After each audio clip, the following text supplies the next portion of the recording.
It is another week and we got another One Piece TCG deck review for you today. I am RebBearShark here for the Real Trace Llamas, and today we are talking about my Week 2 Locals deck, in which I ran the first mate of the future King of the Pirates, Zoro. Zoro's leader ability allows you to put a Dawn on him and give 1,000 power to the rest of your characters. This obviously seems like a fun way to play, right? So, let's get into it real quick, talk about the strengths, weaknesses, and how the deck went. To get it out of the way, this deck was incredibly fun, but unfortunately for me, this was not Wano Zoro that I was playing. It felt a lot more like Zoro in his fight against Mihawk. Sorry for disappointing you. I know that you need nothing less than the greatest swordsman in the world. It did not go great. I went 1-3. The only deck I did beat was another Zoro. So let's get into it. Let's talk about why I think that happened. So first off, let's get into the strengths. What's good about this deck?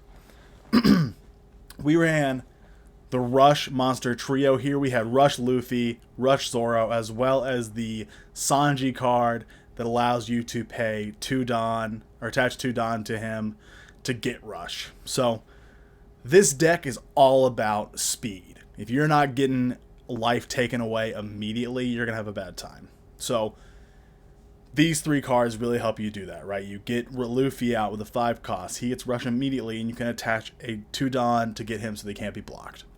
Really nice, quick way to get some life. You get Zoro out, who's Rush. He has 5k, so he's a Rush character that can immediately swing for life. And then you get Sanji for Rush, who's a 2 cost character. He only has 4,000 power, but with the extra 2 Dawn you have to attach to get him Rush that turn, he then gets up to 6 and can swing for leader. If you combine any of those with Zoro's leader ability that gives you plus 1,000 power, it's gonna do some damage. And that's the nice thing about this deck, is that when you get these cards early, you're gonna do a lot of damage. The weaknesses that you run into, especially now that a lot of people are playing the green kid deck, with the 7 cost kid, the blocker that's 7,000 strength or power, it's really difficult to get around that because you have to keep attaching Dawn. You have to keep attaching Dawn to Zoro, to other pieces to kind of try to find a way to get rid of that blocker. Now, there's some utility in the deck that I built in to avoid that. So we have a copy of Otama, which is a 1 cost on play, gets minus 2,000. You're going to see why that's important in a little bit.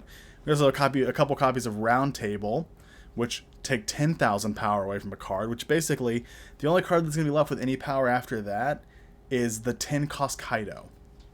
So, those 2 are set ups so that you can use Gum Gum Jet Pistol, right? Which allows you to KO one of your opponent's characters with a power of 6,000 or less. So, if it was 7,000, I could just straight up play it, get rid of that blocker kid, or get rid of the 8 cost kid that also comes in there.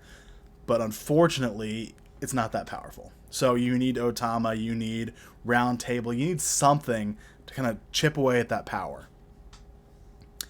A couple other things we ran in this deck were some great cheap rebuttal counters, right? We have Guard Point, which gives us plus 3,000 to our character or our leader, as well as Green Star Rafflesia, which is similar. It takes away 2,000 power, which is another nice way. If you hit a counter, you do that.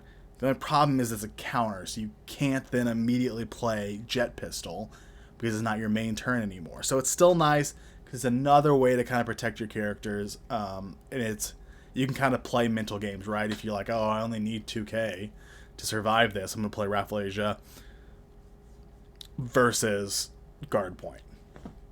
The other thing in this deck are some nice support pieces, right? We've got the 1 cost Nami from the starter deck, that every turn you can attach a rested Dawn to something. So that's really nice with Zoro, right? Obviously you see it. Nami comes in, you have her on the board, you can pay up to 10 cost and then still get that card back on Zoro to give everyone plus 1,000. We also have Hyogoro, which is really nice because what he does is if you rest him during your turn, you get to bump 2,000 power onto something. So you can build up more and more power to kind of get past those big blockers. It didn't work super great. And the card I actually put in this deck to fight against 8 cost kid and 7 cost kid and some of the bigger characters, so the Kaidos of the world, or the Doflamingo blockers or the Law blockers, is Frankie. So this Frankie is from OPO1, Romance Dawn. It is a 3 cost. If you attach a Don to it, it can attack active characters. So think about that. Pay a 3 cost. I get to 10 Don on the field. I pay a 3 cost to get Frankie out. Pop one of those on Zoro. Frankie's now up to 5 or 6 because I gave him a Don that plus that Don. And now I can keep rolling Don into him. The problem is I never got around to this. This deck for me, is not yet consistent. You can see my deck list in the bio, and I'll put it on the screen here for you as well, just so you can kind of see what's going on. So, again, those are the strengths. Those are the things that worked really well. What didn't work well, as I kind of alluded to, is those green decks that are so meta right now, where you have the kids, you have the 7-cost kid, where you can attach a Don to him and reset him. You can swing for 7k, and then all of a sudden, because you've had a Don attached, or 8k, right? You have a Don attached to him. You have that Don, he comes back as active. You can't immediately wipe him. He still has his block potential. He's so strong. So finding a way to knock them out is really important. And I just didn't have this deck set up as well as I needed to for that, right? It wasn't the way it needed to be. I'll say it again, though. This deck was so much fun. You just kept swinging and swinging, and until those green decks could finally find that kid, you just bodied them. But once they find it, you're in a bad spot. You have some blockers, you have some utility to keep your leader alive, but in the end, it doesn't feel like enough. I've got some ideas of how to make it better. I think I'm bringing in the Nico Robin to kind of clear out some of those weak blockers like Beige.